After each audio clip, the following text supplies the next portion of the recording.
They thought Apex Predator was just a title. They had no idea it was a warning. The Council's fleet surrounded Earth, confident, amused, until the first human warship moved. In that moment, every predator in the galaxy learned the same truth. Humans don't hunt for food. They hunt for victory, and once the hunt begins, there's no escape. The fatal miscalculation. The Crithian war fleet materialized at the edge of the Epsilon Tertius system like predators emerging from darkness. 50 massive cruisers, each bristling with plasma cannons and particle beam arrays, arranged themselves in perfect battle formation. General Vexthor stood on the command deck of his flagship, the Crimson Talon, watching the holographic display with satisfaction. Before him floated 3 small human mining stations, defenseless structures designed for resource extraction rather than combat. The Crithians were an ancient warrior race, their chitinous exoskeletons marked with battle scars from a dozen successful campaigns. They had ruled their corner of the galaxy for 8 centuries, expanding through military might and ruthless efficiency. Vexthor himself had commanded forces in 7 conquest wars, each one ending in complete victory. His species believed in strength above all else, and they measured civilization by military capability. The human mining stations detected the Crithian fleet immediately. Automated distress signals began broadcasting across multiple frequencies, calling for assistance from Earth's defense forces. But help was weeks away and everyone knew it. The stations had small crews, maybe 300 humans total, working jobs that paid well precisely because the Epsilon Tertius system sat in disputed territory where multiple species claimed jurisdiction. Vexthor opened a communication channel, his translator converting his clicking speech into human language. Attention human vessels. You occupy space claimed by the Crithian Empire through right of superior force. You have 1 standard hour to evacuate these structures. Any who remain will be considered hostile combatants and destroyed accordingly. The response came from the largest station, its communication frequency identifying the speaker as Station Director Marcus Webb. The human's voice was calm, almost conversational. General Vexthor, these stations operate under legal charter from the Galactic Trade Commission. We've filed all proper documentation. Our presence here is legitimate and recognized by 17 member species. We're not looking for trouble. Vexthor's mandibles clicked in amusement. Humans always talked. They were merchants and diplomats skilled at negotiation and compromise. In the 300 years since humanity joined the galactic community, they had built a reputation as reliable traders, innovative engineers, and persistent mediators. They had helped resolve conflicts between other species, shared technology freely, and seemed genuinely interested in peaceful cooperation. The galaxy viewed them as useful, pleasant, and fundamentally harmless. Your paperwork is irrelevant, Vexthor responded. The Crithian Empire does not recognize authority beyond military strength. You have 1 hour. The evacuation began immediately. Humans were nothing if not practical. Small transport shuttles launched from the stations, carrying personnel and whatever personal belongings they could grab quickly. Vexthor watched the exodus with approval. At least these creatures understood when they were beaten. Unlike some species, humans seemed willing to retreat rather than die pointlessly. Within 40 minutes, the stations appeared deserted. Vexthor prepared to order their destruction when a new communication request arrived. This one came from much farther away, routed through the Galactic Communication Network. The identification codes marked it as official correspondence from Earth's diplomatic corps. A middle-aged human appeared on the screen. He wore a simple gray uniform without insignia or decoration. His hair was beginning to gray at the temples, and his dark eyes held an expression that Vexthor found difficult to read. General Vexthor, I am Director James Chen, representing Earth's interests in frontier disputes. I need to speak with you about this situation. There is nothing to discuss, Vexthor said. Your people are leaving. The matter is concluded. Actually, there's a great deal to discuss, Chen replied quietly. You've just committed an act of war against humanity. I'm calling to give you one opportunity to reconsider this course of action. Vexthor's warriors on the command deck clicked their mandibles in laughter. The sound echoed through the chamber like stones grinding together. An act of war? Director Chen, we have shown remarkable restraint. We allowed your people to evacuate. We could have simply destroyed the stations with all hands aboard. The Crithian Empire does not fear human displeasure. Chen's expression didn't change. General, I don't think you understand what you're doing. Humanity has been peaceful for 3 centuries. We've avoided conflicts, sought diplomatic solutions, and worked very hard to be good members of the galactic community. We did this because we wanted to leave our past behind. Your peaceful nature is evidence of weakness, Vexthor interrupted. The strong take what they wish. The weak accept their position. This is the natural order. What you call weakness is restraint, Chen said, and something in his tone made several Crethian officers stop their laughter. What you see as our nature is actually our choice. General, I'm asking you to stand down, withdraw your fleet, and agree to formal arbitration through the Galactic Council. If you do this now, we can resolve this situation peacefully. Vexthor leaned forward, his massive form dominating the display. And if I refuse? Chen was silent for a long moment. When he spoke again, his voice carried absolute certainty. Then you will have chosen war with humanity. And I need you to understand something very clearly, General. We have been practicing peace for 300 years. Before that, we practiced war for 10,000 years. We became very, very good at it. Good enough that it frightened us. Good enough that we decided to stop. I do not believe you, Vexthor said flatly. Your species has no significant military. Your ships are designed for commerce, not combat. You possess no conquered worlds, no subject species, no evidence of martial capability. You are merchants playing at being warriors. We're not playing, Chen replied. We're warning. Please, General, don't make us remember what we were. Vexthor terminated the communication with a sharp gesture. He turned to his officers, spreading his upper arms wide. Destroy the mining stations. Let this be a message to humanity and all weak species. The Crethian Empire takes what it wants, and soft words will not stop us. The plasma cannons fired. Within seconds, all 3 mining stations were expanding clouds of debris and superheated metal. Vexthor felt satisfaction settle over him. The humans would complain to the Galactic Council, would file protests and demand reparations, but ultimately they would accept the loss. They were not fighters. What Vexthor did not know, could not have known, was that Director James Chen sat in his office on Earth, staring at the blank communication screen with an expression of profound sadness. Around him, emergency protocols were already activating.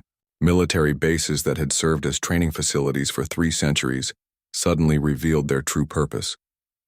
Asteroid mining operations that seemed purely commercial began unfolding weapons platforms that had been disguised as industrial equipment.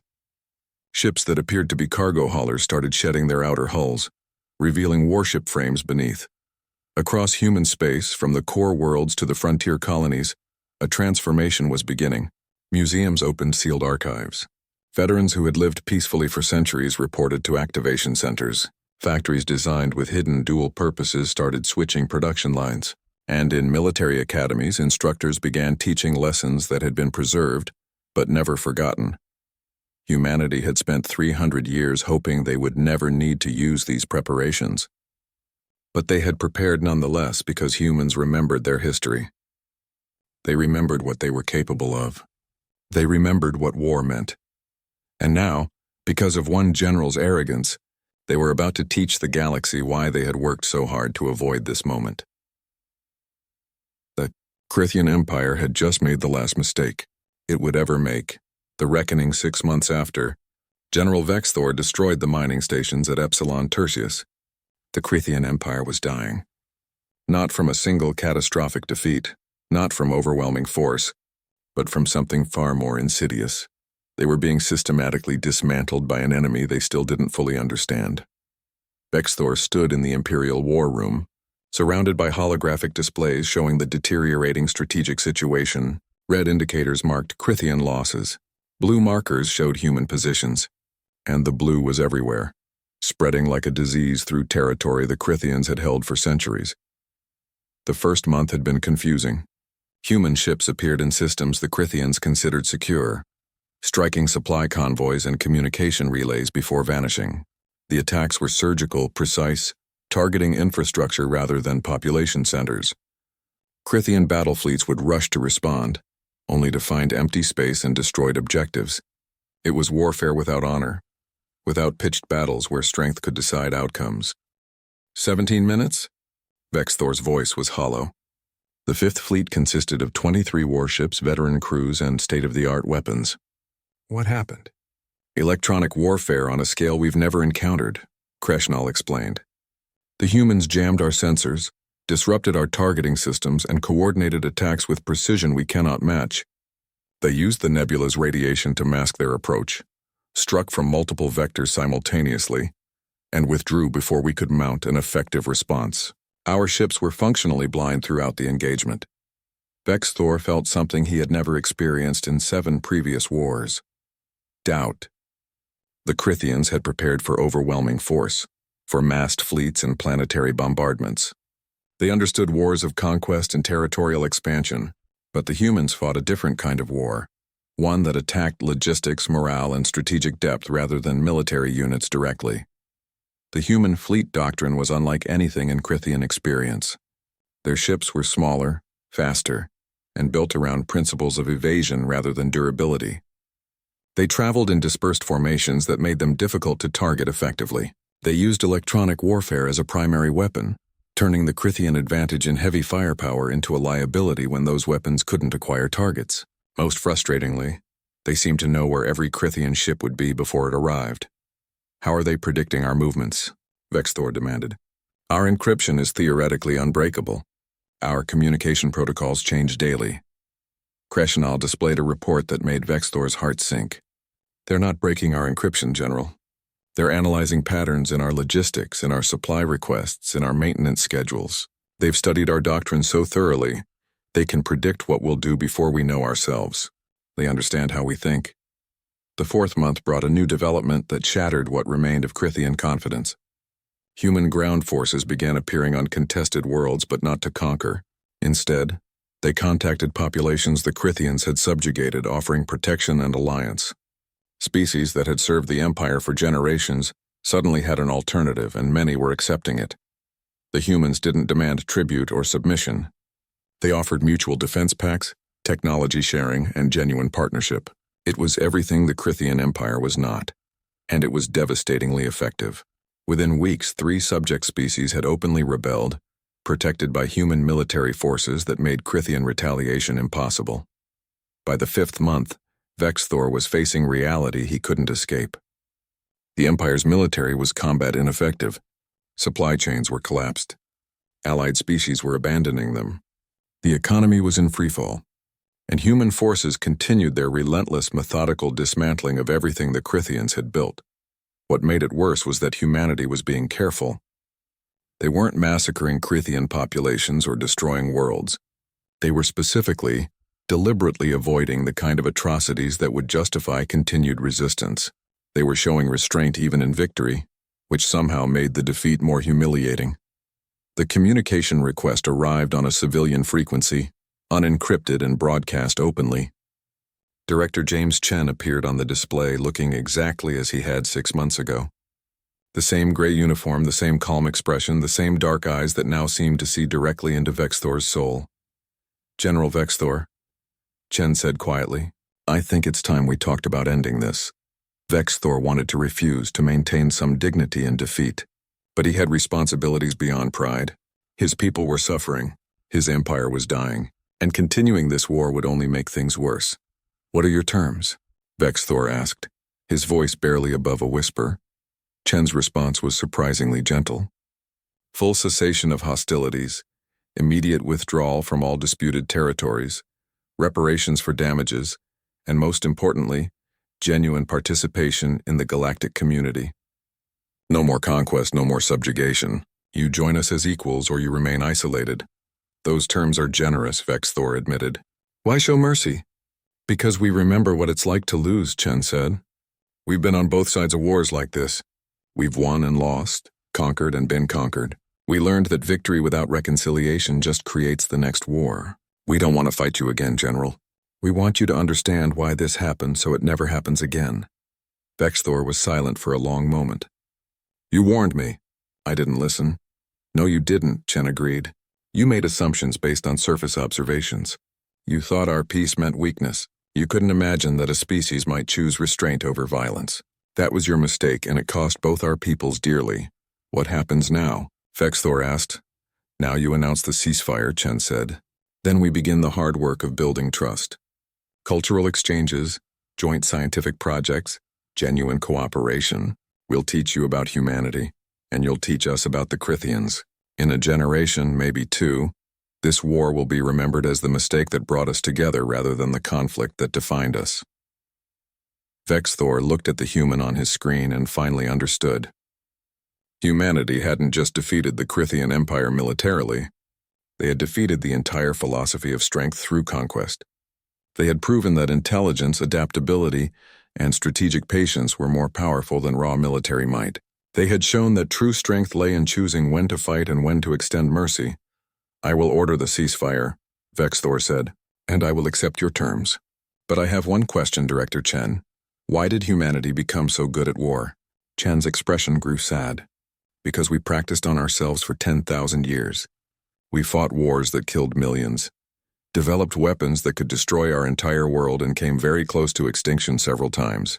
We learned every possible way to hurt each other, and it nearly destroyed us. That's why we chose peace when we joined the galaxy. We knew what the alternative cost. And now you've taught us," Vexthor said. "Now we've taught you," Chen confirmed. "I hope you learned the lesson better than we did. I hope you never have to experience what we experienced to understand why peace is worth fighting for." The communication ended. Vexthor stood alone in his war room, surrounded by displays showing an empire in ruins. He had started this war believing the Crithians were superior. That military strength was the ultimate measure of civilization. He had been utterly, completely wrong. Humanity had spent 3 centuries being peaceful neighbors, patient diplomats, and reliable partners. And when forced to fight, they had prosecuted the war with such overwhelming competence that the Crithians never stood a chance. They had been fighting veterans who had spent 10,000 years perfecting warfare before deciding to stop. The ceasefire was announced within the hour. Across Crithian space, military forces stood down. Human ships maintained their positions but ceased offensive operations.